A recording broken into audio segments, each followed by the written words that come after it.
Bold claim, giant anacondas were already giant 12 million years ago and state that way ever since, challenging the idea that extreme size evolved slowly or only in fits and starts.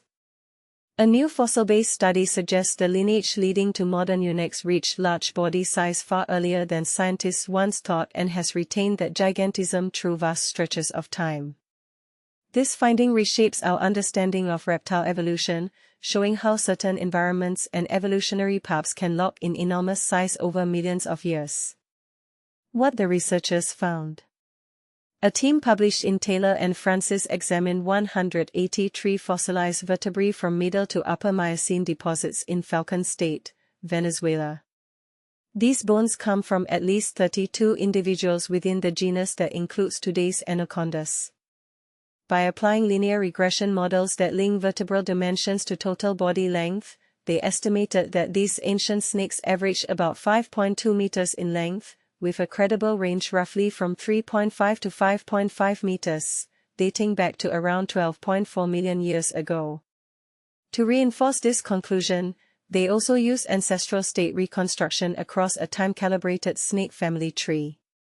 This analysis aligned with the vertebral-based estimate, indicating that early eunuchs reached sizes comparable to contemporary giant anacondas. The data imply that gigantism in this lineage was already in place by the Miocene and persisted unchanged through subsequent epochs. This challenges earlier expectations that giant size arose gradually or fluctuated over time. In short, the fossil record supports an early and stable attainment of large body size, maintained despite environmental upheavals and climate shifts. Unlike many other Miocene giants, crocodilians, turtles, and other megafauna that later declined or vanished, the giant-bodied anacondas endured. Why ancient ecosystems were ideal for giant anacondas? During the Middle to Upper Miocene, much of northern South America consisted of expansive wetlands, marshes, and swampy systems comparable in scale to today's Amazon basin. These paleowetlands, including the Pebas system, provided abundant prey such as fish, aquatic mammals, and other vertebrates, alongside complex watery habitats favorable to large semi-aquatic predators. The study suggests that the first appearance of gigantism in the eunuchs lineage coincides with the emergence of these wetlands, implying that ecological opportunity played a crucial role in enabling such large size. As wetlands expanded and stabilized, early anacondas seem to have thrived, coexisting with other large aquatic or semi-aquatic reptiles. While many other giant taxa from the Miocene later disappeared with cooling climates or habitat fragmentation, large anacondas persisted. The continuity of suitable wetland habitats appears to have given them resilience, allowing gigantism to endure.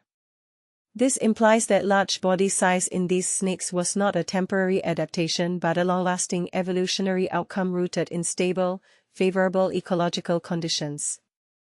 Why the size remained unchanged for millions of years? Seeing a giant anaconda lineage maintain its size for roughly 12 million years is striking against a broader pattern of reptile evolution. Many contemporaneous large reptiles either went extinct or evolved toward smaller sizes as climates cooled or habitats changed. In contrast, the giant anaconda's body plan remained remarkably consistent. The fossil record shows no clear evidence of substantially larger or smaller ancient eunuchs, suggesting that the modern form was already optimized early on. The researchers also note that warmer Miocene climates did not produce snakes significantly larger than today, overturning the assumption that ancient reptiles routinely exceeded the dimensions of their descendants when temperatures were higher. The long-term size stability points to a combination of ecological flexibility, metabolic suitability, and habitat persistence as key factors that allowed gigantism to endure. Their semi-aquatic lifestyle, broad dietary options, and ability to thrive in wetlands likely buffered them against selective pressures that caused decline in other large reptile lineages. Implications for today's anacondas. Recognizing that giant size was established long ago and persisted through major ecological shifts reframes how to interpret the evolutionary history and current ecology of anacondas. Rather than viewing modern giant anacondas as the remnants of shrinking predecessors, they represent a continuous, living outcome of an early evolutionary experiment that succeeded and endured. This perspective informs how scientists interpret size variation, habitat use, and population structure across today's unique species in South American wetlands. Moreover, the study underscores the importance of protecting contemporary wetland habitats.